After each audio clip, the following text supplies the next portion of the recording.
Very cool.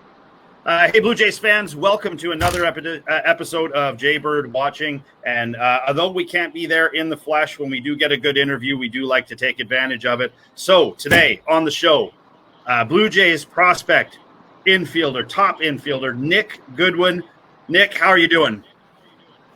I'm good.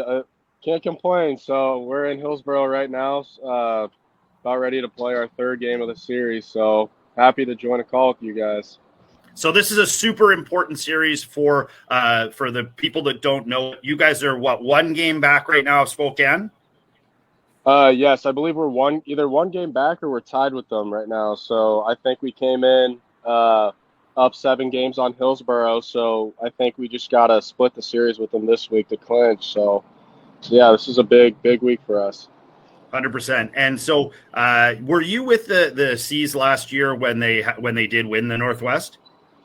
I was up here for the last week and a half-ish. So I was drafted last year, so I came up for the last week in the regular season, and then I was here for the playoffs as well. So I got a little taste of that environment, and it was a lot of fun. So definitely something that I'm looking forward to, hopefully this year too. So yeah. How are you liking Vancouver so far as a city? I love it. So it's I mean, compared to a lot of the cities that a lot of minor league teams are in, I mean, it doesn't really get much better than this. It's a big league city, so it's been a lot of fun to spend the summer up here. Cool. So, Nick, let's talk a little bit about your past and your playing days, just for some of the people who don't know, and when they're excited to get a Nick Goodwin card when you get moved up to the Jays, they'll know all of your stuff and your stats. This is for the kids out there. So, you're born in Kansas City, correct?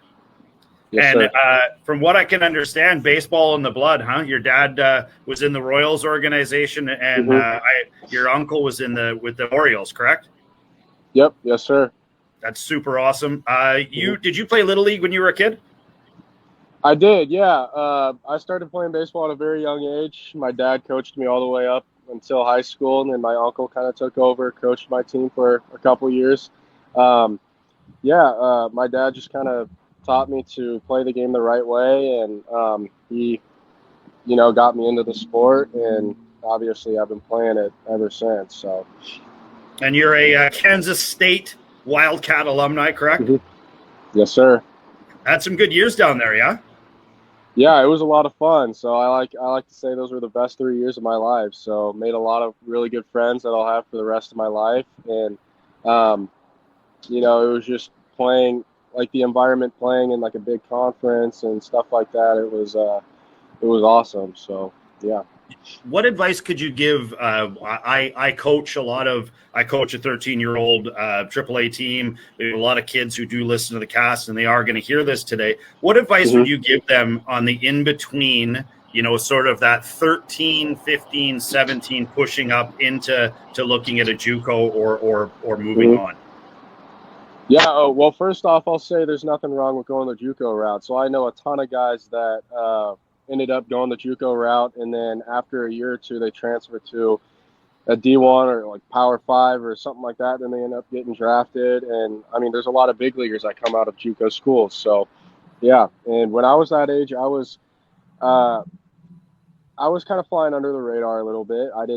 I wasn't getting a ton of offers like some other kids are, but I was a little undersized, so I spent most of my time in the weight room just trying to gain weight. And so my senior year was COVID summer, so I didn't play baseball that summer. So I was in the weight room forever. Ended up putting on like 20 pounds, and that allowed me to go compete with guys that were 3-4 years older than me at K-State. So that's awesome. I got a question here that was submitted to me by my son, Jet, before we did this, and he wants to know what your perfect pregame meal is. Ooh, I gotta go with Chipotle. You can't go wrong with Chipotle. So I could eat that. I could eat it for lunch and dinner every day. So that's awesome. So Chipotle, kids, and thanks to our sponsor, Chipotle. So what were your thoughts when the Jays did pick you? Yeah, well, it was a dream come true. So playing baseball professionally has been my dream since I started playing the game. So to see my name get called was definitely like a sigh of relief, but also, I was just excited to get my pro career started. So yeah, it was a dream come true. Do you know anything about Toronto as a city? Beforehand, I did not, other than the Blue Jays were here. So yeah. That's pretty awesome. What's your favorite memory so far of your pro career to this point? I would say winning the championship last year. So I hit a home run in game 4, I believe. So the game that we won the championship. So that was probably the coolest moment that I've had. So that's super awesome. So what for guys like you, Nick, the career path is always interesting, especially would you say that your top position is shortstop? Were you a shortstop coming up? Yes, I would say shortstop.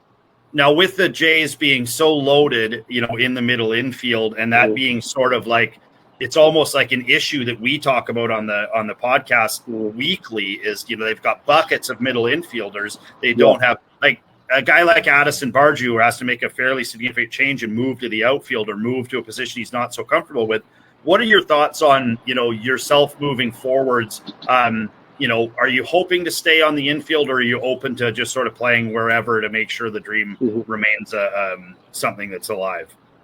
Yeah, well, I think versatility is a huge aspect of the game. I think everyone needs to learn how to play multiple positions. So I think the more positions you can play, the better off you'll be, and the more opportunities you'll get down the road. So, right now I've played mostly short and third, but I also think that I can play second. And I mean, if it comes down to it in the future and I have to move to the outfield, and I mean, if that's the only way my name's going to be in the lineup, then yeah, I'd be open to that as well. So love that. That's my favorite answer. I've done a couple of these. That's my favorite answer so far. So, I don't want to take up your whole afternoon. I know you got prep, and I know you got a big game tonight. And, I'm going to see you next week. I'm going to be at a couple of the games next week. I've mooched some off my season ticket holder buddies. But just can you tell me, closing down the season here? I mean, you guys have that series, one more series, and then it's playoffs, right?